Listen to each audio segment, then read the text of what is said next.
अस्सलाम वालेकुम रहमतुल्लाहि व बरकातहू। मैं हूं मोहम्मद उमर गुजर और आप देख रहे हैं क्लियर डिफेंस लाइन। दोस्तों, आज हम बात करेंगे सैफ साहब की टीम ने गुज़श्ता वक़्त में क्या किया, और अब जो वो दुश्मन जो सैफ साहब के ख़िलाफ़ थे, उस वक़्त कंपनी के ख़िलाफ़ थे, सिक्योरिनेक्स पूरी सिक्योरिनेक्स फैमिली का बेड़ा डुबोना चाहते थे, अब उनके तासरात क्या हैं कंपनी रन होने के बाद। तो बात करते हैं सबसे पहले सैफ साहब की और उनकी टीम की। तो टीम आज जैसा कि आप पिक्चर में देख रहे हैं, उनकी टीम जो है मुश्तमिल जो लोग ज़बरदस्त जिन्होंने परफॉर्मेंस दी और हर बुरे हालात को उन्होंने फेस किया और लोगों की तनकीद सुनी, गालियां बर्दाश्त की और लोगों के मसले मसाइल उन्होंने हल करना नहीं छोड़े, अपने मौक़िफ़ पे कायम रहे। जिनमें सरे दस्त ये लोग हैं, राजा साहब हो गया, अच्छा ये कमर जैदी साहब, अपना फैसल शाह साहब, अपना खालिद फ़ारूक साहब और मलक नवीद, जिनका बहुत बड़ा इसमें किरदार है, जिन्होंने लोगों को कंपनसेश करने के लिए बहुत जो है ना कोशिश की है। तो इन लोगों का जो है ना बहुत बड़ा किरदार है। ये सैफ साहब की काविश थी और ये बंदा अपने मौक़िफ़ से एक इंच पीछे नहीं हटा, और जिसने आज ये साबित कर दिया कि उसने वाकई ही जो कहा था, वो कमिट जो की थी, वो उसने पूरी कर दी।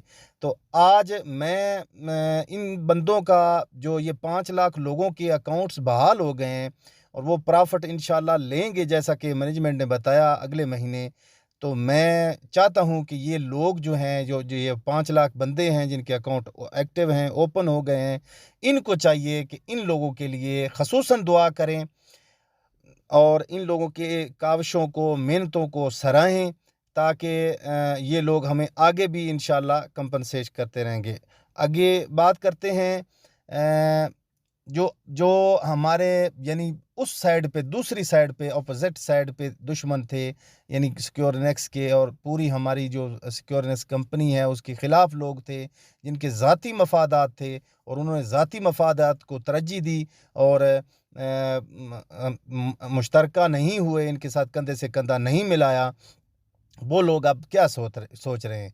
तो बात ये है कि उनकी वॉइसेस ऑडियो आ रही हैं, और जिसमें बारहा ये लोग ये कोशिश कर रहे हैं कि जी, ये तासर देने की कोशिश कर रहे हैं कि जी हम तो जैसे कि कंपनी के साथ थे और हम क्यों बुरा चाहेंगे इन लोगों का।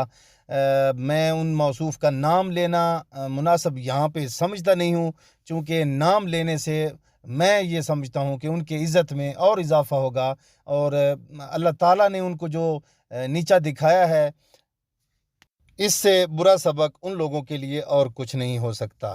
तो अभी वो पछतावा कर रहे हैं सारे लोग तकरीबन, और उनके हाथ कुछ नहीं आया, चूँकि हम कामयाब हो चुके हैं इन लोगों की मेहनत से। शुक्रिया।